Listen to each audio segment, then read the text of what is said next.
नमस्कार, प्रणाम, जय श्री राम। गोड़ लगतनी। आई एगो 4 लाइन के माध्यम से टिप्पणी कइल जाओ। बिहार में एक जना गट गट मछरी लीलत रहन। मछरी खाइल खराब ना हो, हमी नहीं कहत, सबे मछरी खाए, जेकरा जौन खाए के बा खाओ। नवरात्र में लीलत रहन, वीडियो बना के दिखावत रहन, तो तनी उनका पर कुछ चुटकी होखे के चाही।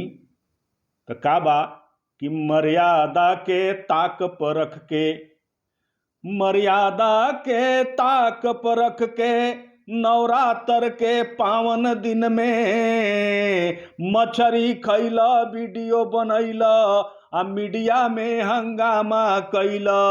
ए लल्लू के लाला, अब तारा से कहल चाहतनी कि लल्लू के लाला खोला आपन अकिल के ताला। लल्लू के लाला खोला आपन अकिल के ताला।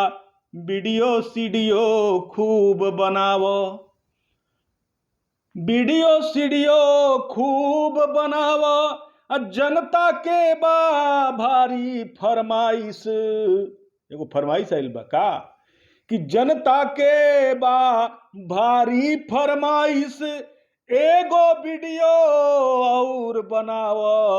इनकर वीडियो के अपार सफलता के बाद डिमांड आ रहल बा जनता के बीच से का ए लल्लू के लाला, जनता के भारी फरमाइश, एगो वीडियो और बनावो। आदमी चारा कैसे खाला इहो वीडियो में दिखलावो।